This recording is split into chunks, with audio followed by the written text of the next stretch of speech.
Jericho at Albert nagbanggaan habang iniimbestigahan ni Janine si Jody sa Lavender Fields.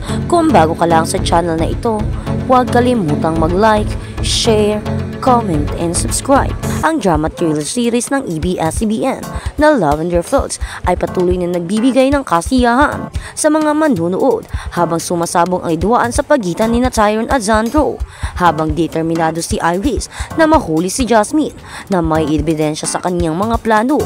Sa kasalukuyan, nagpasya sina Jasmine, Tyron at Zandro na magtulungan upang matuklasan ang mga maruruming lihim sa likod ng illegal na negosyo ng armas ni Victorio o si Ido Manzano.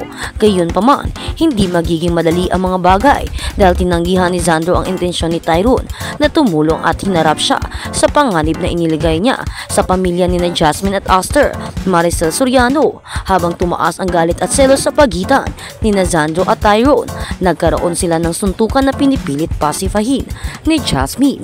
Bilang karagdagan sa kanilang komplikadong pagsasama, nahuli ni Iris si Jasmine at Tyron na magkasama sa bahay ni Aster.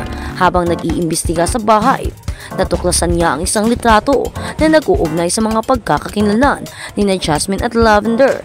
Bilang bahagi ng kanyang masamang balak, itinalaga ni Iris si Lavender na mag-organisa ng kanilang anibersaryo ng kasal ni Tyron. Paano magaganap ang pagdiriwang ng anibersaryo ng kasal nina Iris at Tyron? Matutuklasan na ba ni Iris ang katotohanan sa likod ng pagkakakilanlan ni Jasmine o makakalusot na naman si Jasmine? Ang serye ay nananatili ring isa sa top 10 TV shows ng Netflix PH habang pinapanatili ang numero 1 pwesto nito sa I1TEC. Abangan ang mga kapanapanabik na episode ng Lavender Fields tuwing gabi ng Lunes hanggang Biyernes sa ganap na 8:45 PM sa Kapamilya Channel, A2Z, TV5 TFC at Kapamilya Online Live sa YouTube channel at Facebook page ng ABS-CBN Entertainment. Panoorin ito sa Netflix, I1TFC at ng maaga.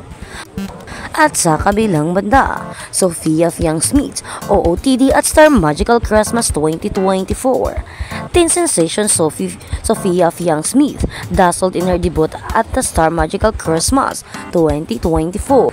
Nagsuot si Fiang ng napakagandang lavender na damit na may inspirasyong inkanto na perpektong nahuli ang tema ng Whimsical Christmas ng kaganapan. Ang damit ni Fiang ay isang likha ng designer na si Aaron Montoya at inayos ni Gio Lasha sa isang maikling pag-uusap sa PPHR Philippine Entertainment Portal sa pamamagitan ng Facebook Messenger. Inamin ni Aaron na ang itsura ay talagang ideya ni Fiang. Dagdag pa ni Aaron ang paliwanag tungkol sa malikaing inspirasyon sa likod ng disenyo. Sabi niya, nang pumunta si Fiang dito sa atelier, humili siya ng fairy-inspired ensemble sa lavender shade dahil ito ang kulay ng kanyang branding. Nagdisenyo ako ng garden nymph inspired look upang umayo sa tema ng taong ito na Whimsical Christmas.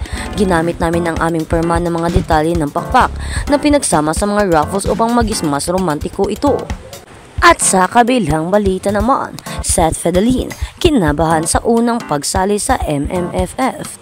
Pagsakay ng kotse at pag-alis ng bahay ni Seth Fedelin nang matanggap nito mula kay Francine Diaz ang balitang opisyal na kalahok sa 50th Metro Manila Film Festival. Ang kanilang unang pelikula, ang My Future You ng Regal Entertainment Incorporation. Ikwento ni Seth sa cabinet files na bumalik siya ng bahay para sabihin sa kanyang ina ang magandang balita. Pasakay ako noon sa sasakyan. Tinayuan ako ng balahibo. Bumalik po ako sa bahay kasi nag-send nga si Francine ng message. Pag-send ko, ipinakita ko agad kay mama. Mapasok kami sa MMFF. Halo-halong emosyon na pasasalamat ako ng pasalamat. Sobrang saya, sobrang tuwa. Pero sobrang kabado rin kasi MMFF ito. Kumbaga pelikulang Pilipino ito. Marami ang nag-aabang. Sabi pa ni Seth. Ayon kay Seth, pinapanood niya ang mga pelikulang kalahok sa Metro Manila Film Festival nung hindi pa siya artista. Ako rin po, naging fan din po ako ng MMFF nung hindi pa ako artista. Buong pamilya namin nanonood ng mga pelikula ng MMFF. Yung tipong mamimili ka saan tayo, hindi mas maganda ito. Sa ngayon, ganoon din po ang gagawin ng mga tao sa pelikula namin. Pag-amin pa ni Seth, nakakakaba pero sobrang pasasalamat. Nakakakaba kasi first film na namin ni Francine. Hindi namin alam ang pakiramdam na nasa sinihan ang pelikula namin. Dahil nga first time po namin. Syempre, grateful pa rin kami, nagpapasalamat kami at sobrang proud po sa isa't isa. Isa ito sa mga pangarap naming dalawa at mga pangarap ng mga taong nagmamahal sa amin na nakasuporta hanggang sa ngayon. Ipinagmamalaki ni Seth na rated G ng MTRCB ang My Future You at ito umano ang advantage ng pelikula nila ni Francine sa siyam na iba pang official entries sa 50th MMFF. Saad pa ni Seth, rated G ng MTRCB sa lahat pwedeng manood. Mga bata, matatanda, lahat pwede. Walang pinipiling edad. Mas pampamilya light yung concept feel good movie. Yung twist na anong meron sa title na My Future You. So yun ang sa tingin namin na parang maiintriga ang mga tao kung anong klaseng pelikula ito. Kasi merong future you na salita, medyo may travel time na hitsura. Hindi pa raw napanood ni Seth ang kabuuan ng My Future You dahil gusto ni Rizal Monteverde, CEO ng Regal Entertainment, na masurpresa sila ni Francine Diaz. At habang sa kabilang banda naman, Francine Diaz at Seth Fedlin, natagpuan na nga ba ang future nila sa isa't isa? Nasa beautiful friendship level pa lang sina Francine Diaz at Seth Fedlin. Iyong friendship na iyon pwede bang mag-level up na? Sa tingin ko naman opo, togo ni Seth sa Medico ng MMFF 2024 official entry na My Future You nitong November 27, Miyerkules sa Valencia Evans Place, Quezon City. Magiging totoo lang po, may possibility naman talaga dahil palagi kaming magkasama sa trabaho. Pero magiging totoo rin po ako sa lahat ng pinagdaanan din po namin ni Francine. Priority po namin is yung trabaho po namin, lalo na sa panahon ngayon. Trabaho namin, pamilya namin, pag-aaral, ang siguro yung friendship na meron kami ni Francine. Mas nag-grow siya, mas nandun ako sa tipo na kaya ko na siyang protektahan, kaya ko nang magsalita rin.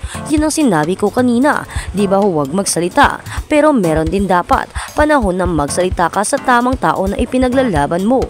So ganun yung meron akong nararamdaman para kay Francine. Kaya ko na siyang mas ipagtanggol ngayon. Kaya ko na ngayong mas panindigan. Mas kaya ko nang tumayo ako na yung nasa harap ni Chi. Palayaw ni Francine, sa likod lang siya, so ayaw. Pangiting-ngiti si Francine na tila kinikilig sa panindigan ni Seth. Thank you, mabining sambit pa ni Chen. Kasi po best friend kami. So it's really nice po talaga to have someone na nandyan para protektahan ka. At ganun din naman po ako sa kanya. Yun lang po. Ayaw ko lang pong pahabain kasi sa amin na lang yun. Hihihi, pagbubuingis-ngis pa ni Francine. Kailan huling kinilig ang Francine sa isa't isa? Napangiti si Francine. Kani-kanina lang po. Bukod sa sinagot po kanina, mas kinilig ako doon sa pagdating niya, bumati siya sa akin yun. Sagot pa ni Seth, kagabi, masayang magkausap kami sa telepono. Parang sinabi niya sa akin, huwag mong isipin na masama ka. Masyado ka lang mabait kaya ginaganyan ka nila.